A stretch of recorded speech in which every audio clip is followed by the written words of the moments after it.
on guys, welcome back to another video. This is your boy Sean over here. I actually cannot use screen recording currently right now because there's something wrong with my iPad which I need for further further fixing.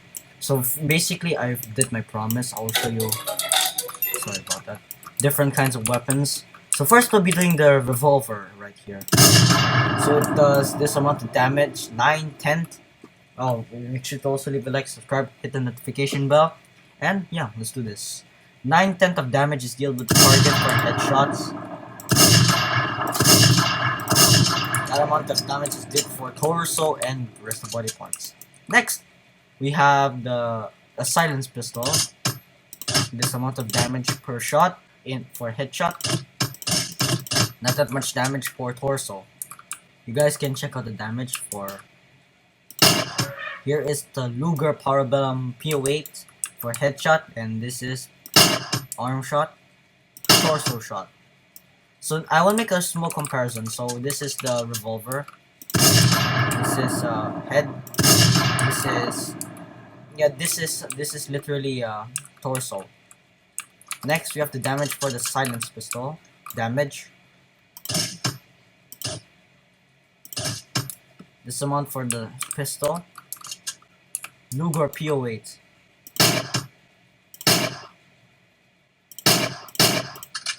What the? And this is the ice gun, which you can get after a few rebirths. But anyways, let's go to the submachine gun section. So I'll put this all back. We have the M1 Thompson, P90, PPSH, and the Vector. The Vector requires at least 2 rebirths, I think. So I'll respawn targets. This is the submachine gun sector. So this is 1 shot per for the headshot, 1 shot for torso, 1 shot for arm. It takes around that amount to kill off a full human. And this is 1 health higher than normal person for glitches. Next up we have the P90. Headshot, torso.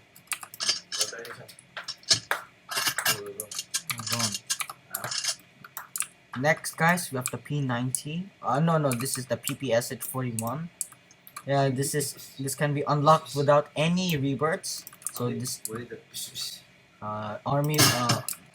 This is for the Russian PPSH. This is for the headshot, and this is the damage for the torso. Lastly, we have the Vector. It is a good weapon, and yeah, this is a headshot and the torso. So the notable thing about the submachine guns are they have a pretty low damage, but they have a very fast fire rate and is very very mobile maneuver. Okay, it has a very light big fire rate or very fast fire rate, but its damage isn't that much good. So you need to land on multiple hits on the target. And submachine guns are very special for close and range spaces. Next, we have the assault rifles. First assault rifle you can buy is the M16. It fires a burst round which does this kind of. This is the average damage for the headshot and torso shot. It depends on the. It actually depends on how many times you shot it per burst. So assault rifles are mainly good for damages for medium to long combat. Next, we have the FMAS or the FAMAS, which is yeah, let's go. Oh yeah, the fire rate of this is almost not that much control. I can't even shoot even 1 bullet once, so I need fast finger. Oh, I cannot even fire correctly. So that's a headshot damage, and this is the torso damage. But if you shoot it at a very fast fire rate, it is very deadly. Next, you have the AK-108 assault rifle. It is basically the AK-47, and you can unlock it for $5 million. I know this one. Headshot, torso. The notable thing about this is the best player weapon that you can afford. You can buy when you have zero rebirths. So it works like this. There's 30 round capacity. Now we have noteworthy weapons, assault rifles with scopes, which is the Heckler and Koch G11. So first, it actually comes with a scope. If I shoot it, this is headshot, torso. So basically, these are the one. These two are the two-fifth of the Uni assault rifles with the scope. This is the fire rate,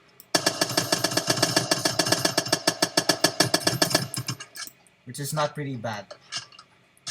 Next, we have one of the most powerful assault rifle you can get, the laser rifle. You can also get it for approximately like $50 million. So this is headshot. Headshot is insta kill. And these are disclaimers. These damages are only represented through the use of non-armored personnel. If you go to menu and go to gear, and then you can select armor, helmet, and uniform, which will increase health. Damages will vary upon armor, so keep that in mind. This is only for testing without armor. This is torso. Another noteworthy feature is when you shoot a target, they get pushed back.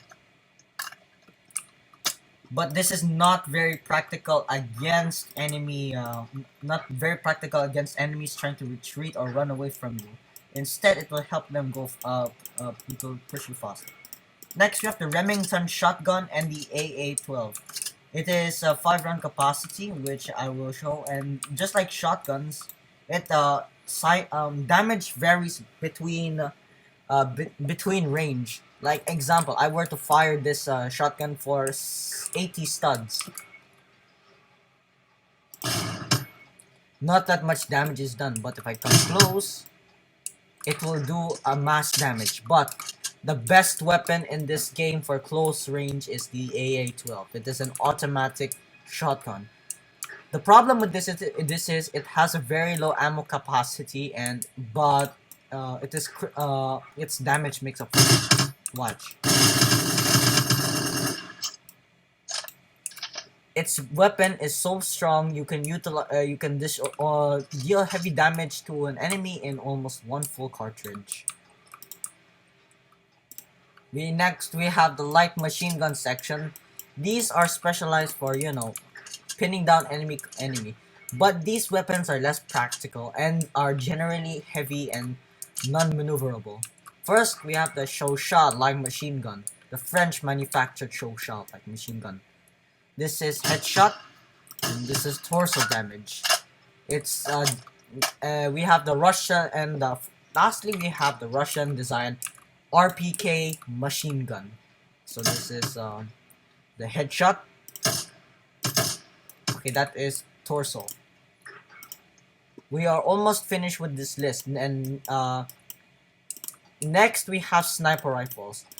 Well, the notable thing of these sniper rifles is they are mostly one shot for all targets combined, without armor, of course. So here, for headshot, this is the damage done to the first category of the sniper rifle you can buy. And yeah, this is torso. This is the first sniper rifle and the weak sniper rifle braces. Sorry, you can buy. Next, we have the marksman rifle, which is literally the same exact rifle I have in real life, and I don't know the caliber of this weapon. Probably 308 caliber. This is the damage with a headshot, and this is the damage with torso. So headshots, typically these sniper rifles, as the name implies, gives a scope. But the most dangerous and weapon to not mess with the rifle is the Barrett 50 caliber rifle. You can get this with 0 rebirths. Let's try it out. So this is without this is headshot, instant kill. It is instant kill wherever it is torso or headshot. Next, we have the grenade, self-propelled grenade launchers. And I don't know why am I stammering, but yes, okay. First, we have these. So first, this is the first one you can come across. This. It does an instant damage. It is instant kill, but it also depends on the elevation. This is the only gun with the elevation problems, guys. So you need to basically match this up. A notable thing you can do about these type of grenade launchers is they can destroy helicopters and vehicles, meaning you can put down your enemies and foes, but its practicality is somehow questionable with their one-shot use. This is the China Lake House grenade launcher and an unknown 5-round capacity, 5-round grenade launcher, which is requiring about 5 to 10 rebirths, which I have almost. This is the only explosive rounds that doesn't have an elevation. And another noteworthy thing about the grenade launcher and these two is they can penetrate to shields, heavy or light, meaning they can damage through their target through those. And this is very good to combine when it comes to the bazooka when your threat is behind heavy armor and a shield, where you can fire all of them at once at one target, meaning you can penetrate through their shield with them dying already. And finally, of the guns category we can try out is the Flamethrower. The Flamethrower is a very good startup weapon, around 5 million. You can obtain this with absolutely zero rebirths, and it's very overpowered when it comes to ice ammo. For starters, this weapon is very good against SCPs and targets, but the higher rebirths that your enemy has and better armor that they have, it will prove to be ineffective. I accidentally shot. Okay, so this is the torso damage. So the Flamethrower, which obviously does its work, will literally set your enemies ablaze on fire. Without armor, it will deal this much damage per hit for torso. For headshots, this is the amount of damage that it will deal. If you let its flaming course do the work, and if you only fire it once, it will kill a target for a headshot. But if you fire it automatically, the effects will stack up. The Flamethrower's range is measured about...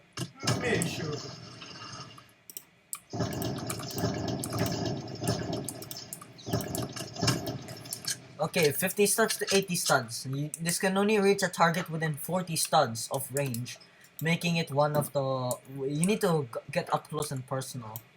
And lastly, we have shields. Shields are, as the name implies, they can protect you from guns. Light shields will protect you mostly from your torso, but beware that your enemy can still cripple your shield or cripple you through the shield with explosives. So you better watch out with that one. And then we have the heavy shield. The heavy shield is basically, this shield is heavier than its last counterpart, but its disadvantage is you cannot fit through, you cannot fit through walls if you want to go very fast. So it's a very bad practicality. If you want to be more mobile, the light shield is your choice, but if you're up in open range, you can use the heavy shield to your advantage. So, this is the weapon, I also forgot. Would it be a criminal to mention the gears of everything? So first thing we have is the armor, bullet vest. The bullet vest is a standard light armor which gives you 25 HP buffer. It will add 20 health points to your character. Next we have the armor. It adds 100 HP, but it reduces 2 of your walk speed. Basically, it will reduce your speed when you sprint or walk. These 2 armor can be obtained via 0 rebirths, but if you want to go if you want to go to a slow but very deadly path, you will need the Juggernaut armor. This bad baby requires 10 rebirths, but it will give you a boasting and a crippling amount, or an overpowered amount of health points. 900 health points, that's correct. 900 health points addition. But it greatly decreases your walk speed by 8. The Juggernaut armor. If you take single shots by an enemy, it will render you immune to sniper bullets, or observe heavy damage from sniper bullets and different kinds of damage, or different kinds of damages. Not too many damages inflicted by a lot of what you call this. And then we have helmets. The helmet gives you a 25 HP bonus without any disadvantages. And we have the night vision. Night vision goggles, obviously, is a night vision device capable of helping a user see in the dark. This strategy is used for dark visions at specifically nighttime. A strategy that my friend used is, if your opponent has like this screenage area, you may be able to turn off their lights and you can activate their night vision without your enemy with a lower chance of your enemy even noticing you. And those is a good tips and tricks for your enemy. Next we have Next we have the different uniforms. The Mobile Task Force uniform is an extra buffer which gives you 25 HP in bonus, while the guard uniform gives you 100% bonus. Lastly, we have the ammo. The ammo is regular bullets. They don't have any special and are just your average. It's just your average standardized ammo. I need to turn on the lights because I'm blind.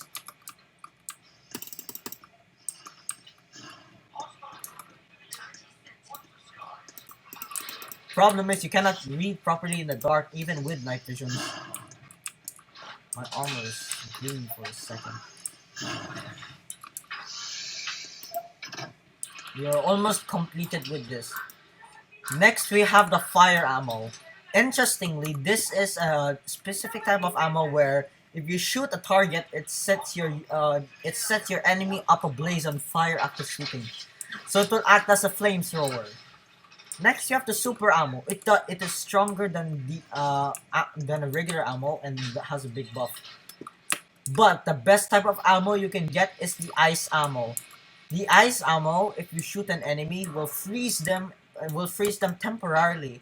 And if your enemy is hit, they will not be able to sprint and escape from you. That's correct. They will not be able to sprint from you. Meaning, they cannot run away from you and will walk away from you to escape you, giving you the chance of killing them. And we have, finally, equipment and gears. We have the taser, in which it implies use by police officers to tase the enemy. If you hit them in their, if you hit them in their torso, this is the amount of damage. 1/2 of their health would be destroyed. Well, did you know that the ice gun is like the taser but more effective? Yes, that's kind of correct, because the taser requires a lot of time, literally a lot of time for you to reload it. Whereas for the ice gun, if you did not even, if you want to check back again, has a faster fire rate than the taser, which means it is better in all terms than the taser. It would be a deadly shot to your opponents from a taser if you would aim how do I explain this? If you shoot at him from the head, the taser's round is lethal, to say the least. Next up we have the flashlight, and yeah, nothing about it. We have a nightstick. The nightstick is a weapon that you can obtain without any rewards.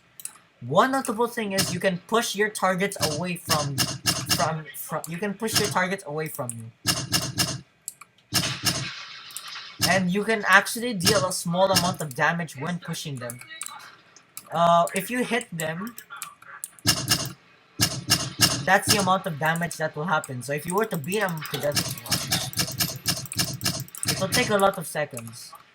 But if you choose a knife, it will deal out almost 1/2 to your enemy. The most interesting weapon of which is the SCP Controller. What you can do is you can take an SCP Controller, go to an SCP cell. Let's say let's do SCP-682. It is better if you choose other SCPs. But also next video, I will show SCP Foundation tips and tricks on the different types of SCPs you can control and their abilities. So if we were to open this and spawn SCP-682,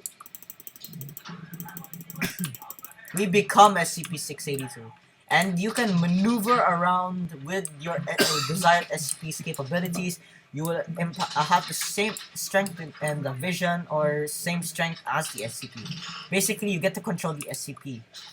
Well, that will all for be today's episode, guys. And I hope you found this tips and tricks of every single gun and weapons of this guide of SCP Tycoon to be very useful. Anyways, this is your host Sean YT, back with more facts and tricks of the SCP Tycoon. See you in the next video. This is your boy and SCP-682 signing out. Peace out, guys.